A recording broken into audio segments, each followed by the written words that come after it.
home. Relinquish your rights to the contents of the vault, and she's all yours, God explained as she pointed a wing at Junction R7. Do you accept? A vault full of memories torn from the minds of ponies 200 years dead. Or a place to call my home. Won't you need it? I asked cautiously. For defense? Now that I'm running the show, I'll be moving into Shattered Hoof proper. We don't have the numbers to effectively spread between all the outposts anymore. We have to consolidate and build up new defenses. If we're lucky, Red-Eye's slavers will scurry back to their dens and lick their wounds. I don't trust in luck. God gave me a hard smile. I prefer to count on people being greedy. Tends to work much better. I nodded slowly. And the ponies here? They won't loot it while I'm away? God smirked. I was getting good at asking what she seemed to consider the right questions. Not if I tell them not to, they won't. With an uncharacteristic touch of warmth, she added, Everyone acknowledges what you did for them back there. Those that don't feel like they owe you, or at least have the good sense not to draw the ire of the local dragon slayer. I looked at the disabled train and scrap metal shacks, seeing it in an entirely new light. This could be my home. Our home, if Calamity and Velvet Remedy were willing. A place for rest.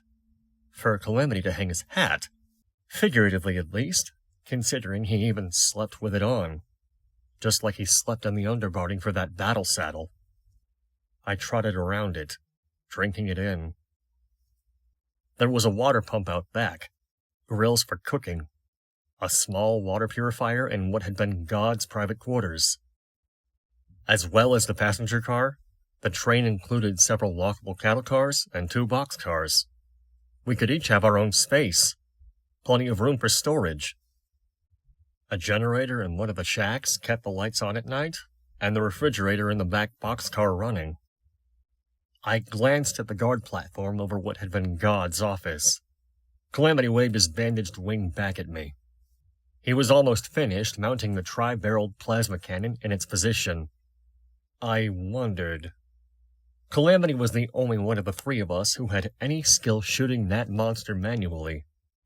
But would it be possible for me to rig it up like an automated turret?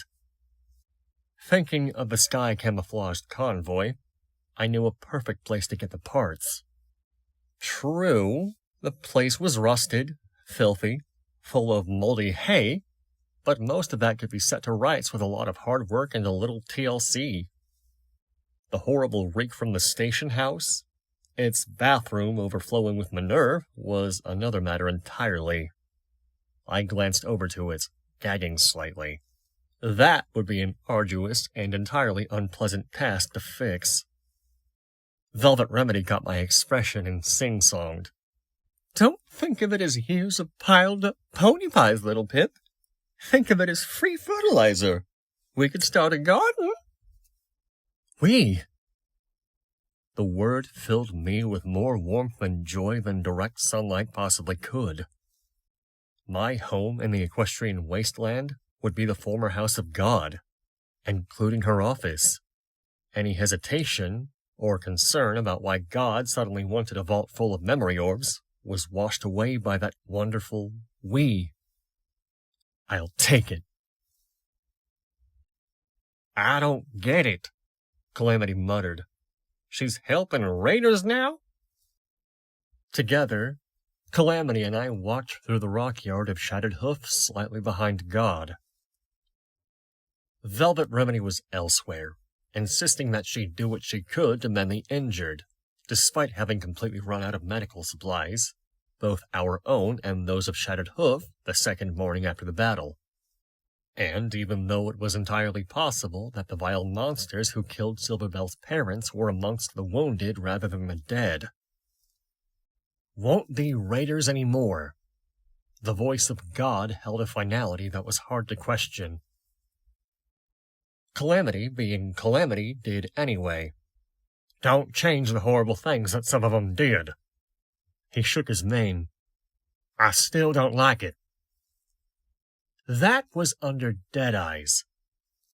Gadanya Grimfeathers had led the embattled ponies of Shattered Hoof to victory against Red-Eye's slavers. Now, with both Deadeye's and Mr. Topaz eliminated, she was the one the ponies of Shattered Hoof were turning to for leadership. I've got big plans for this place. There won't be any room for honorless monsters in my Shattered Hoof. I watched her, admiring her words and the way she moved. I didn't like Gadanya, but I couldn't help but respect her. And yes, she was sleek and powerful and very attractive for a non-pony, and so what if she's a griffin? There's nothing wrong with just looking. God herself had taken on both of the enemy griffins, felling them with her magical energy shotgun and her talons. She'd picked up a few new scars in the battle. I thought they only made her look more impressive. I hoped other mares could find them so. I was wearing a scar of my own now. Burns, however horribly painful, could be healed fully with magical remedies. But the malignant damage caused by warping and destructive magical power could not so easily be undone. The small line of corrupted flesh where the magical energy lance had touched my neck would be with me for the rest of my life. We'll have a few rotten eggs, but they'll be dealt with. Gadanya was speaking to Calamity. I realized my attention had drifted. I'd been admiring her flanks in a perfectly respectful way and lost part of the conversation. Every other pony is realizing they've spent the last years breaking their hooves for a dragon who intended to eat them as a reward. They're reassessing their life paths, and most will be ready for a change. Gadanya smirked, looking at Calamity. I'll put the fear of God into any who aren't. Over the last few days, I had learned that Mr. Topaz had lowered the cargo lift and was just emerging into the rock yard when I set off the alarm. The dragon's voice was loud and had carried all the way into the yard. While no pony had been privy to my side of the conversation, several dozen had heard everything the dragon had to say. Word had spread amongst the survivors.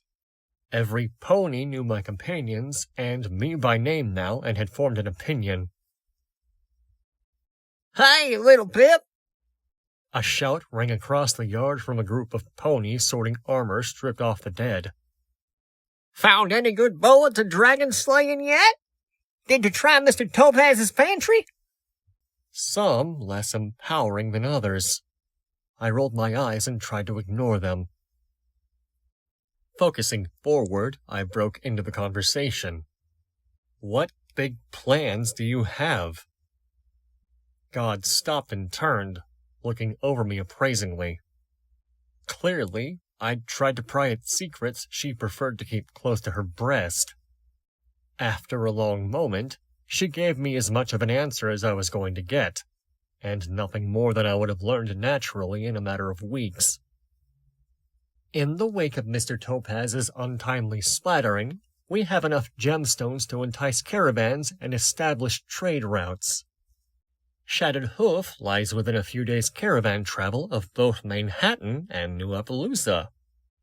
God fixed me with a knowing grin, and I hear the New Appaloosians are looking for some new trade partners.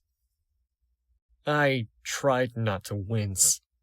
Just how much did Gadanya know? And I've got a barn in Canterlot to sell you, Calamity scoffed, giving God a wry smile.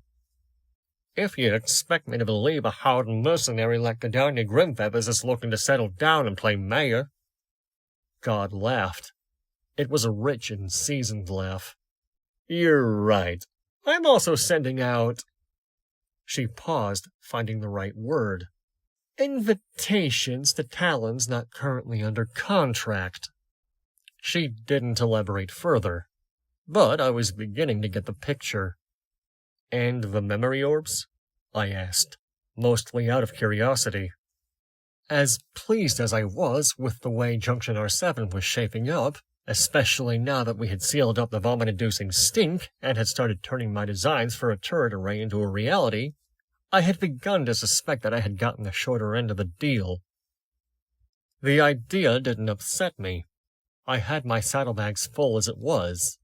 If anything, I admired how shrewd Gadanya appeared to be. God's eyes narrowed. None of your concern.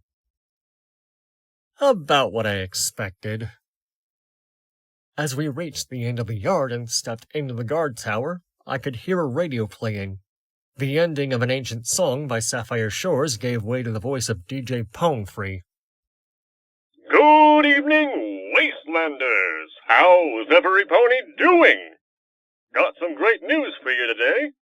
Remember that little stable gal who took on the slavers of Appaloosa and saved all those ponies?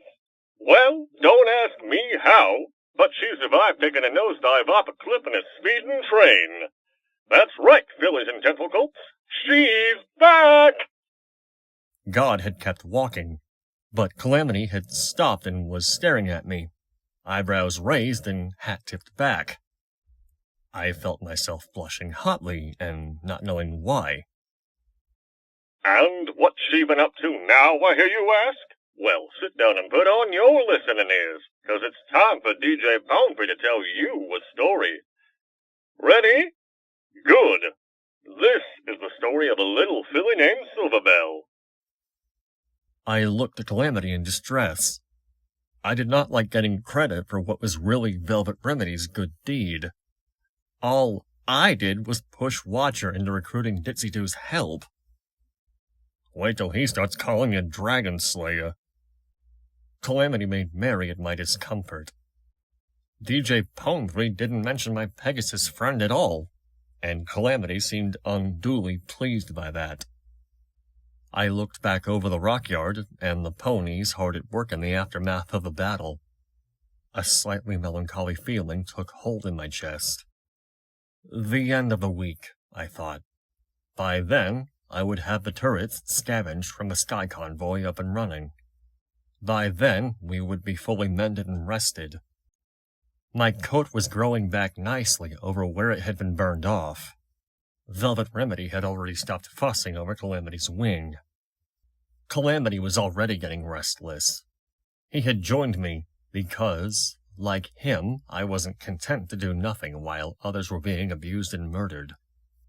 He respected the idea of Junction R7 as a base of operations, and was already drawing up plans for a workshop in one of the cattle cars.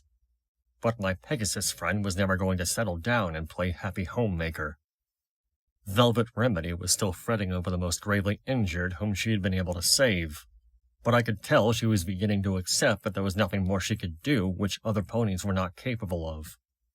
Soon, she too would desire to leave this place. The Nightingale wasn't done flying yet. I myself wanted to stomp out the cruel shadow of Red-Eye's slavery that had darkened the soul of Equestria, but that was a goal both vague and absurdly ambitious. I had proven I could save individuals, but I wasn't so arrogant as to believe I could actually change the course of armies and economies. In truth, the only tangible goal ahead of me was meeting with DJ Palmfree. I was rather counting on him to point me the way. Plus, after listening to his radio broadcasts for the last few days, I really did fancy the idea of getting Velvet Remedy's music onto the airwaves. By the end of the week, it would be time to go. We were ready to go, except that was for Velvet Remedy. I watched her, laying on the floor of the train car she had claimed as her own, batting the memory orb we had scavenged from the wreckage of Ditzy-Doo deliveries between her forehooves. You still haven't viewed that? I asked with surprise. Velvet Remedy looked up at me with a cutely meek stare. After what you found in the vault? How can I? I've been hoping it's about Fluttershy, but now? She caught it between her hooves and brought it up to her eyes. What if it's a confession? What if it's bad? I could understand.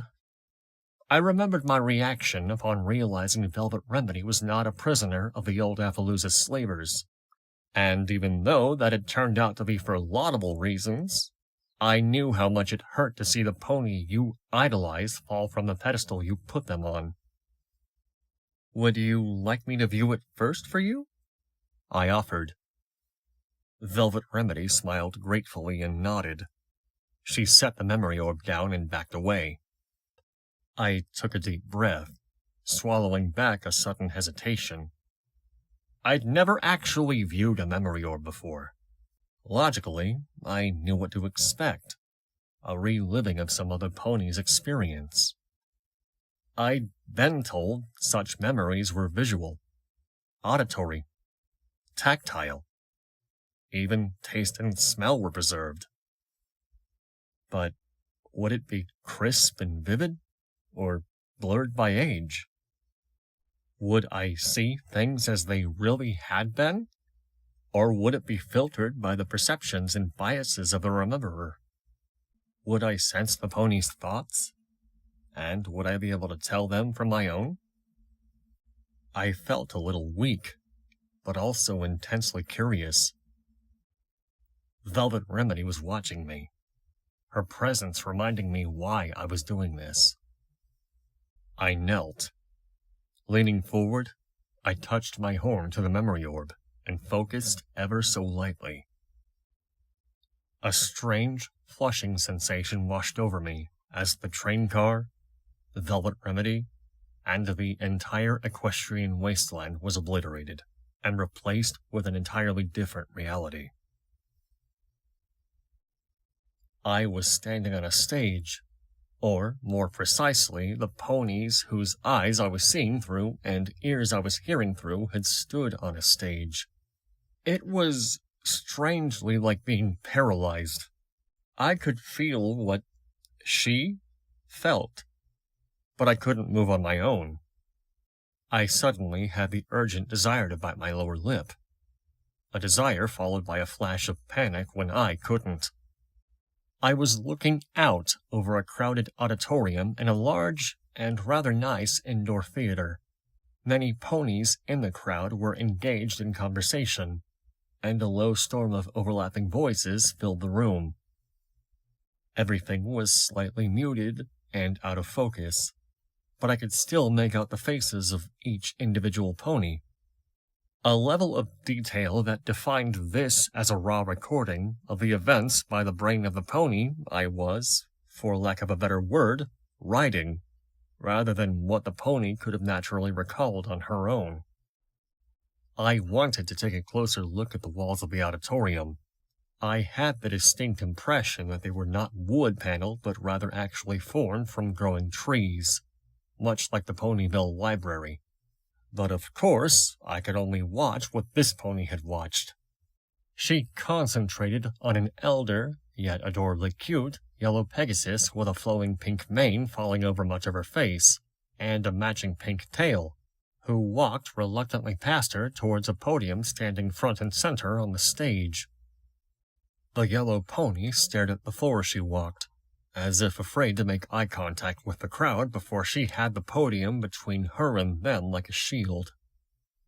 I was struck by the distinct similarity between this pony and the one on the billboard I had seen a week ago, although what string of fortunes could take a pony from being the spokesmodel for carrot-flavored cola to serving as one of the most powerful mares in government was beyond me. Hello? Can I have your attention, please? If you don't mind. The massive speaker system of the auditorium magnified the pony's voice, boosting it up to what nearly reached the volume of normal conversation. And yet, the crowd hushed instantly. Every buck and mare in the crowd turned their attention fully to the yellow mare with the 3 pink butterflies as her cutie mark. I immediately recognized the pattern. Velvet Remedy had hung the medical boxes in her Appaloosa boxcar so their butterflies would look exactly like that. Thank you! The Pegasus squeaked, seeming surprised at being so abruptly the focus of so much attention. dawned on me that she didn't have the assertiveness to command their attention like this. The ponies in the crowd didn't listen out of obedience, much less fear of the mare on the stage. No, in fact, this wasn't even respect that I was seeing. This was love. Now, I know every pony is really, really busy, so I'll try not to take too much of your time. I got it, but I didn't think she got it. Fluttershy was worried about offending them or inconveniencing them. From their expressions, I doubted that was even possible. Princess Luna has given us, that is, she's allowed us to. We have a new project. I heard a few nickers and nays rippling through the crowd.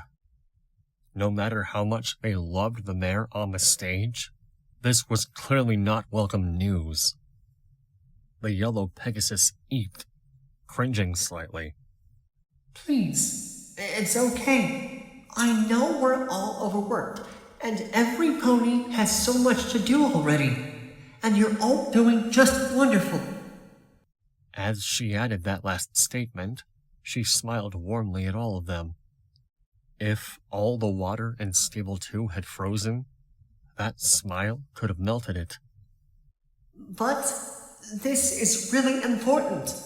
I've been talking with Princess Luna, and I really want to do this project. I'm behind it completely, and I really hope you will be too. The dissenting sounds stopped. Every pony listened. This horrible, terrible war has gone on far too long and hurt so many people.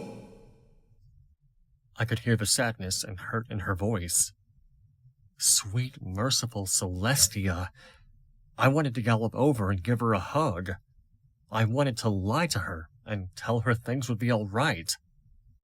So, Luna says the Ministry of Peace should work on a way to end the war and bring everyone, pony and zebra alike, back to the table of diplomacy.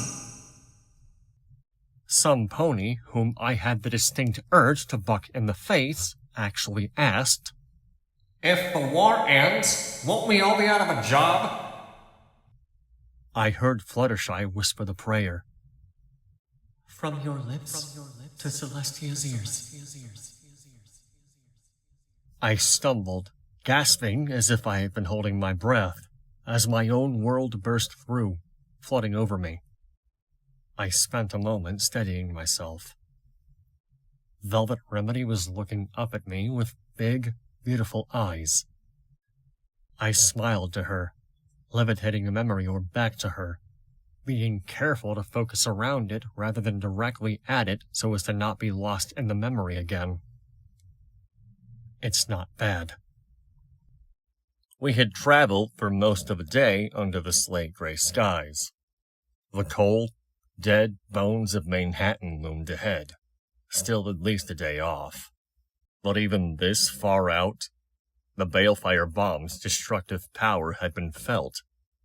The flames had not reached anywhere near here, but the massive shock wave had flattened trees and caved in homes. We approached a small, very humble home set apart from all the others, a few miles farther from Manhattan and the rest of the suburbs which had surrounded the city. The front door of the hut faced away from the city, as if the home itself felt shunned by the urban monoliths in the background. Because of this, the front door had survived entirely intact, while most of the hut beyond had collapsed into itself.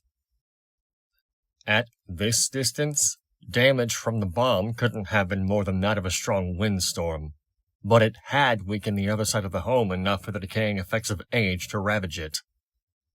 As we got closer, Calamity whispered, "Some ponies home."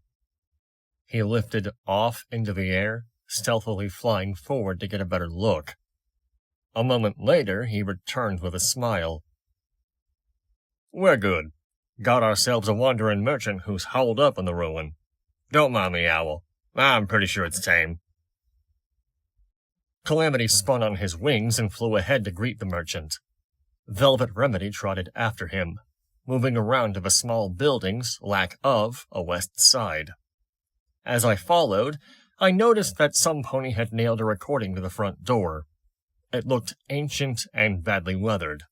I suspected it had been there since before the owner of the hut had died. I changed course, trotting towards the door, and my pip-buck flashed an enigmatic notice on my eyes-forward sparkle, letting me know that it had decided to label this particular ruined hut Trixie's Cottage. I had long since given up trying to understand why my pip-buck kept marking seemingly random locations. The recording was in horrible shape. I pulled it down, intending to work on it while Calamity haggled with the merchant. In the back of my mind, a voice insisted that this might be hard enough to call for some party-time mentals. I knew the voice was lying and tried to ignore it. As I rejoined the others, the merchant, a grizzled unicorn stallion with a dust-colored mane and wearing trader barding, was telling Calamity and Velvet Remedy tall tales of the Manhattan ruins.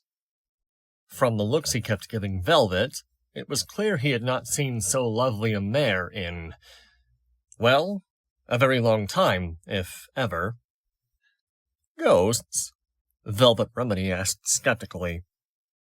Yep, that's why I don't venture any further than Fetlock myself. Well, them and the manticores. Manticores? Calamity questioned. What would forest creatures like those be doing in the ruins of a major pre-war city? Dunno, but the place is lousy with them. Best steer clear. Velvet wasn't going to give up.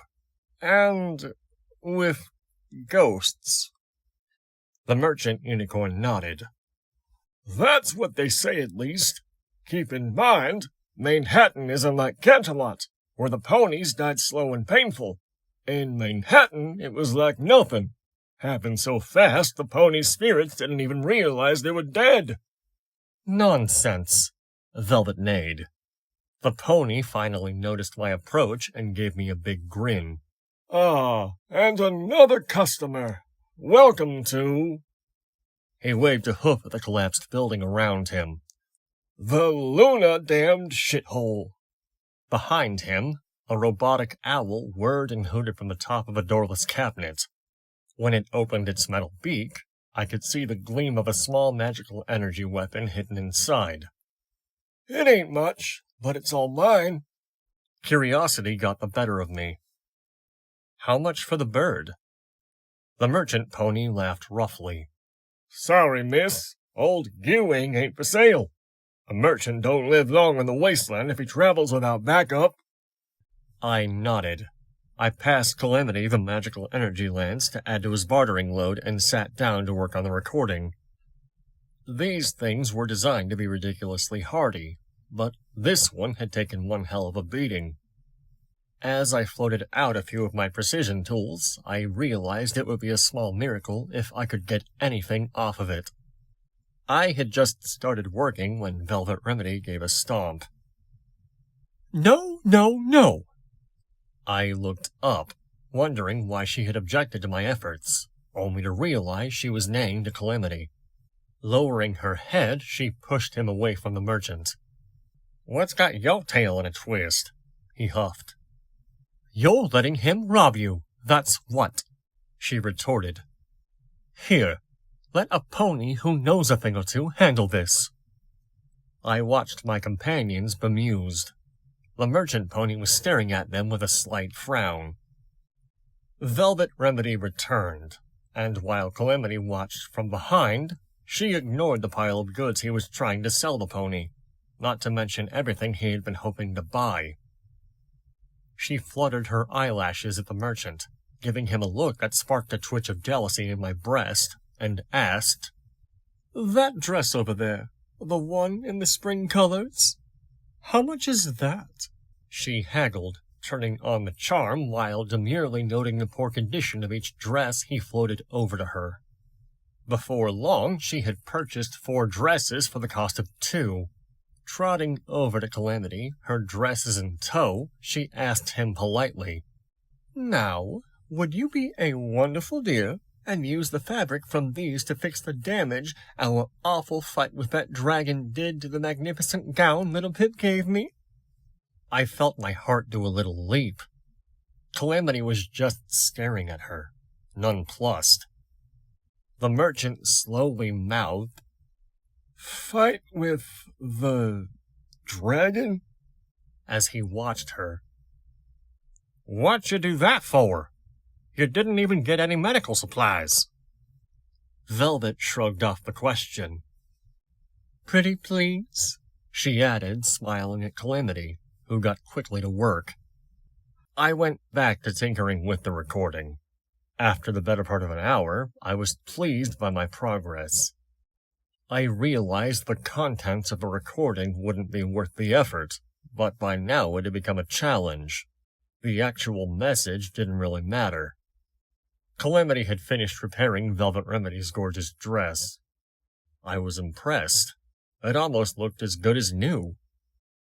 Velvet smiled and gave him a small kiss on the cheek, eliciting another flutter of jealousy from me, then took the dress and trotted around behind some rubble to put it on, which, truth be told, made no sense to me. My Pip-Book made its last scan of the message, reconstructing it. I had salvaged almost the entire thing. I slipped in my earbloom and listened to what an hour's work had gotten me. I knew better than to expect much, but if it turned out to be a door-to-door advert recording for ties, I was going to be a little miffed. Right, Lip. I'm sorry to miss you this week. You know that seeing you is one of the high points of my week, but I just got the most amazing call.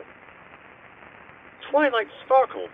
Yes, the Twilight Sparkle called me right out of the blue. Isn't that amazing? I mean, I knew her back when she was nothing, and I was... Never mind. I'm just so surprised she even remembers me. But no, she invited me to Manhattan this weekend to talk about a proposal. Can you imagine? Me, working for the Ministry of Magic. And when the mayor of the ministry herself personally calls you up to pitch the offer, you know it has to be important. I hesitate to say it, but I'm back. Oh, yes. Trixie's life is about to finally turn around. I don't know how long I'll be in Manhattan, but just to be safe, go ahead and leave my usual order on the doorstep. 3 bottles of milk and a carton of butter. I'll pay you next week, I promise. All of that effort? And I'd salvaged an order to the local milk buck? I'd promised myself I wouldn't be bothered, but I kinda was. Velvet Remedy had reemerged, looking impossibly stunning. I'd already seen her in this dress, and it still made my legs weak. The merchant pony had not, and was clearly smitten. "Now then, let's get down to business," Velvet said with a gracious smile, floating the magical energy lance from the pile of goods Calamity had been trying to sell. "Now, I'm not sure you have the caps for something like this, but I'm sure we can come to an arrangement." Not sure I have. The merchant tried to regain his footing. Lady, I'd say that's worth... "Quite a lot," Velvet smiled. "Consider all the power of a magical energy weapon, but in the form of a lance that any pony could use without special training. A devastatingly effective weapon that will never run out of bullets or sparkle packs. No spending your hard-earned caps on ammo. No threat of having to stop and reload at a critical point in battle." Velvet Remedy lifted it up dramatically. "And just look at its condition. Why, the gemstone alone is worth more than the meager medical supplies your delightful little shithole has to offer." She paused, eyeing the magical energy lance. "Why, on second thought, I can't imagine parting with it. Sure, it's a little heavy, but... All right. The merchant unicorn broke in. What do you want for it? I looked over to Calamity. From his expression, he was thinking the same thing. From now on, Velvet Remedy would do all our bartering. The body of a radroach crunched grossly under my hoof. I quickly scraped the radroach gunk from my hoof using a collapsed road sign. We'd slept at Trixie's cottage the night before, and had made good time over the course of the morning. According to my pip-buck, the maze of blackened, ruined homes we were pushing through had once been the suburb of Fetlock. We were taking it slow. Such a large area meant that there was still a dusting of scavenge-worthy items to be found, even outside of locked safes and trunks. Sadly, no medical supplies. Velvet was trying to use the few supplies we got from the merchant sparingly, cutting healing bandages into halves or thirds, but still insisted on cleaning and dressing cuts and scrapes to avoid infection. Velvet Remedy squealed happily as she opened up an old refrigerator and found several bottles of still pure water inside. Our canteens were almost empty, and the few working faucets I had found made my pip-buck clickety-click at the radiation levels in the water. Her find was a blessing straight from Luna. There was no shelter to speak of, and red spots were always crawling across my EFS compass. Mostly radroaches or the occasional giant mutant hedgehog. The magical radiation that had soaked into the water had twisted a multitude of the wasteland's animal inhabitants into grotesque and often monstrous versions of their original species. Most creatures had not survived their transformations. But at least it wasn't raiders or slavers. It was a relief to not be battling other ponies. Velvet Remedy was beginning to develop skill with her needler pistol. Her moral reservations about killing clearly did not apply to ravenous and hostile beasts. Calamity swooped up to us, having been scouting ahead. "Orin, look! I think I've spotted some place for us to crash for the night." Velvet Remedy and I let him lead the way. 2 blocks later, we came upon the hulk of a passenger skywagon. This one was in far better shape than the one I had taken a shortcut through back under the Cloudsdale outskirts. The paint was blackened by fire and flaking away with age, and what lay beneath was as much rust as metal. But it was fully intact, having been resting at the wagon stop when the megaspell went off, rather than having fallen from the sky.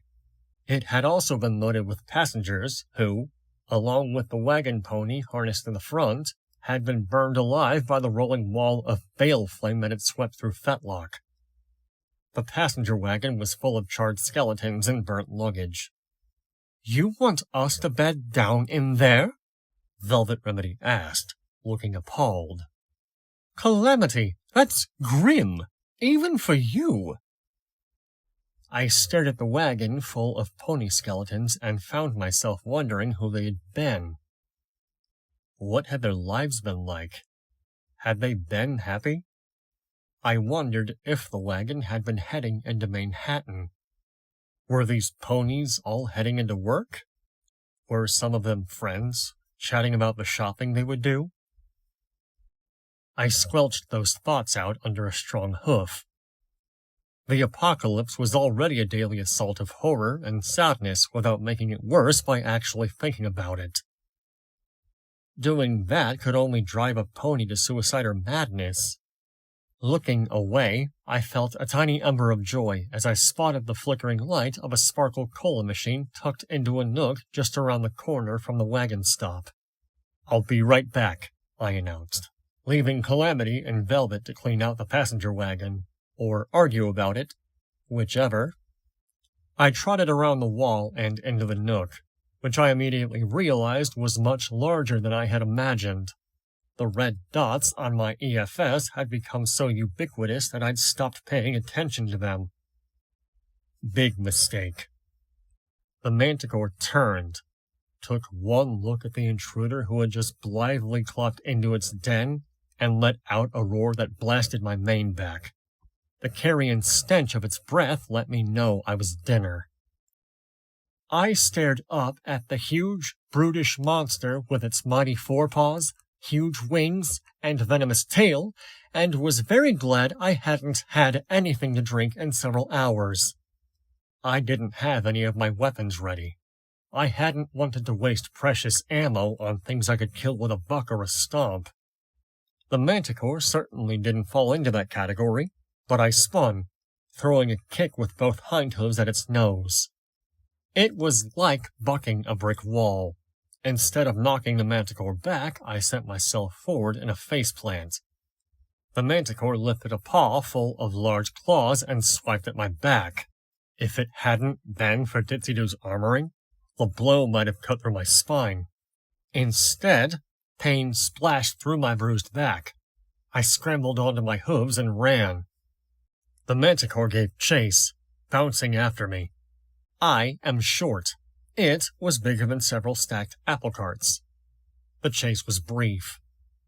The manticore headbutted me, sending me flying.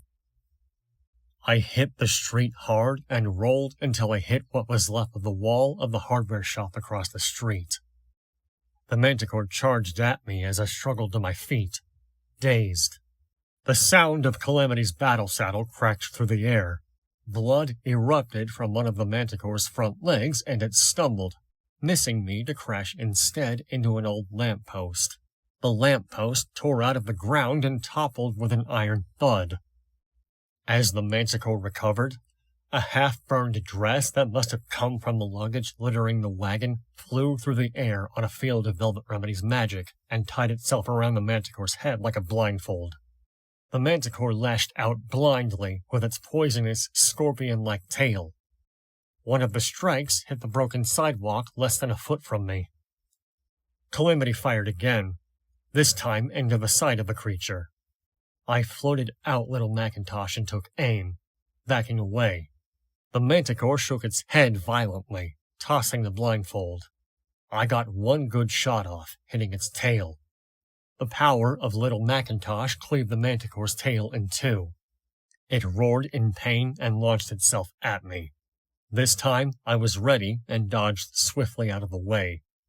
I turned back towards it, leveling Little Macintosh at the manticore's backside. The monster spread its wings and launched itself into the air, flying towards Calamity. Calamity got one more shot off, blossoms of crimson sprouting in his chest before the creature plowed into him, knocking Calamity from the sky. Worried for my friend, I turned to see where he had fallen as it circled back. Calamity groaned, not getting up, but at least looking intact. His hat was laying on the street not far away. Velvet Remedy trotted up to me. "You're the telekinetic expert. Try these." She was levitating along with her a stack of saw blades from the hardware store. As the manticore swooped towards us, I filled the air with spinning death. Velvet Remedy finished watching the Ministry of Peace memory orb for at least the 12th time, and was now pretending not to watch me cooking manticore meat. According to my pip-bug, it was relatively healthy, at least as far as meat went. Velvet was eating our last can of corn. Calamity had polished off our last 2 cans of beans the better part of an hour ago, and then crawled under the passenger wagon to look at something. He had yet to come up for air. It was getting quite dark. The wagon was still the best option for a place to sleep, but we would have to do it in shifts. My whole body ached from getting knocked around by the manticore. I was almost getting used to being in a constant state of pain. Calamity had gotten worse, but his concussion seemed mercifully minor. Only Velvet Remedy made it through unscathed. Still, the fight was worth my aches and pains. The venom sacs from the manticore's stinging tail were the last thing I needed to build a poison dart gun from the schematics I'd found in the old Appaloosa armory. With a sigh, Velvet Remedy clopped over to the wagon and crouched down, peering under it. "Oh, come out! There's nothing under there that could be this interesting," she judged. "You took a really bad fall back there, and you still haven't let me examine you." With fierce determination, she added, And this time, I want you to strip completely out of that saddle and let me give you a full examination. I popped open one of the sparkle colas I'd found inside the vending machine after the battle and took a sip. Warm, but not quite flat, and deliciously carroty. Calamity crawled obediently out from under the wagon, a big grin on his face. Great news, he announced. It's pretty much intact. Whatever are you talking about? Velvet Remedy asked, cocking her head. Calamity nodded back towards the passenger wagon. I found myself questioning his definition of intact. The windows were all shattered, and there were several gaping holes in the roof. A spot the size of 2 hooves had rusted through on the left side. What I'm talking about is that unlike the one y'all saw before, this beauty is more than just an explosion waiting to happen. Calamity turned to the wagon and smiled. I could fix her up. All she needs is a flux regulator. She? Velvet whinnied. Yep. Calamity flapped his wings, lifting into the air. I raised an eyebrow. A flux regulator? That's a pretty specific piece of equipment. Not something we're likely to find just laying around. Calamity came back down to earth. Yeah, I know, but just think. If we did, then I could pull all of us, plus any equipment we wanted to carry, all over the equestrian wasteland. No more multi-day trots across infested landscape. Velvet Remedy nickered. Oh, yes, because your track record with vehicles has been stellar so far. I remembered the train, and the apple cart. Maybe climbing into one that was also a bomb wasn't such a good idea. I didn't say so, however. No reason to smother Calamity's enthusiasm. It wasn't as if we had the part he needed to fix it, and any further hesitations could be put off until we did, which in all likelihood would be never. Velvet, meanwhile, was prodding Calamity to get out of his battle saddle and barding. I know you made it yourself, and you prefer to wear it, but really, I've been with you two for over a week now, and I still haven't seen your cutie mark. There's fondness for a sense of fashion, and there's just plain being ridiculous. My attention had turned towards my dinner, but I perked at that. Come to think of it, I'd never seen Calamity's cutie mark either. He was always wearing at least his barding and saddlebags, except when he bathed, and I'd always given him privacy for that, albeit mostly out of disinterest in watching a stallion clean himself. That's 'cause I don't have one. What? No way. My own cutie mark had taken forever to show, but I'd still had it for years. How could a grown buck not have his yet? Oh. Velvet Remedy looked away, seeming unsure of how she should respond to that. Calamity gave a low, humorless chuckle. Ain't like that. I used to have one. I just don't anymore. What? Velvet Remedy echoed my thoughts, albeit more dramatically. Calamity looked at the two of us, then let out a long sigh. Well, hell, I suppose y'all might as well know. He shucked himself out of his battle harness and started tugging at the straps of his barding. It's been branded off. What? Why? Velvet stammered. Who would do that? My brothers, Calamity said, less evenly than he intended to. Look, that's just what they do to Pegasus like me. Like you? I asked, remembering he'd said that before. Calamity nodded. I told y'all about the Pegasi. Well, they say that when the Megaspell wiped out Cloudsdale, all the Pegasus ponies abandoned Equestria and hid behind their ceiling of clouds. All that is, except one. I had stopped eating. It seemed disrespectful. but I still took a swig from a sparkle cola as I listened to what was obviously going to be a story. They say that Rainbow Dash saw what the other Pegasus ponies were doing, and turned away from them just as they turned away from all the ponies below. Who? Velvet Remedy interrupted as politely as she could. Calamity smiled. Rainbow Dash.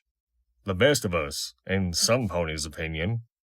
The one who trained the Pegasi into the most elite and feared fighting force both in and beyond Equestria. The mayor of the Ministry of Awesome. The one who...